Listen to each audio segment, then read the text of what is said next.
showtime. The Gluteus Maximus. The glute is not just the biggest muscle, but also the most powerful hip extension in the human body, and also probably the most admired body part.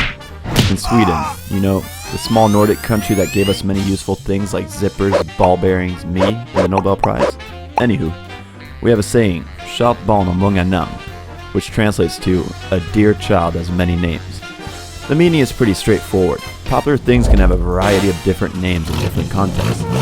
For example, butt, ass, booty, derriere, peach, fanny, backside, behind, buttocks, bum, rump, tushy, caboose, bottom, hiney, keister, arse, rear. So many names, and we have mostly the Gluteus Maximus differing for its shape.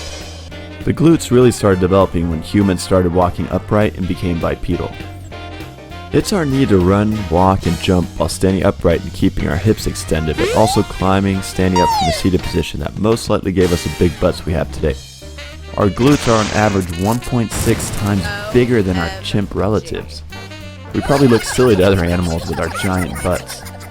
And for us Homo sapiens, which is Latin for big butt monkeys, no it isn't. It actually translates to wise man. Anyways, we love showing it off, especially through twerking. Throughout history, the glutes have been praised, which can be seen in art over the years with a lot of emphasis on the buttocks, as seen here on the Venus of Willendorf.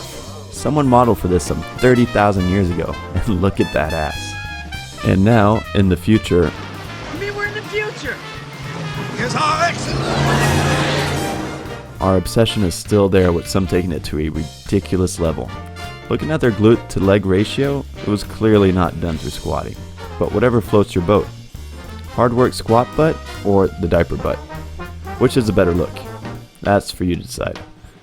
And then we got the bodybuilders, who are able to basically get rid of all their subcutaneous body fat, allowing us to see what the glute muscle actually looks like.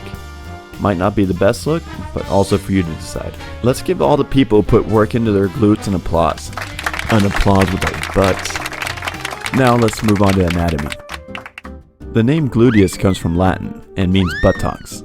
Maximus means greatest or largest, so yeah, makes sense it was named that. Gluteus Maximus is the largest and most prominent of the three gluteal muscles, but also, as I mentioned earlier, the biggest muscle on the human body.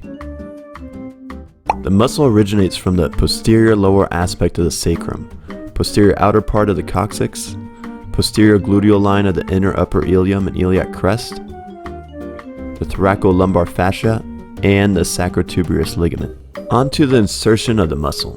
The larger proximal portion, which is the upper part, forms about 75% of the muscle, inserts into the iliotibial tract, more commonly referred to as the IT band. The IT band goes down the side of your leg, passes the knee joint, and attaches to the lateral condyle of the tibia. The remaining distal 25% of the muscle attaches to the gluteal tuberosity of the femur. Now I present you me, Patrick Nilsson, performing the functions of the Gluteus Maximus.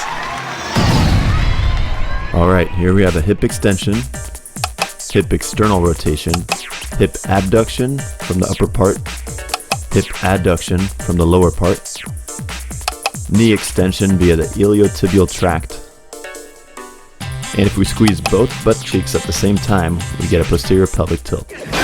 Goodbye.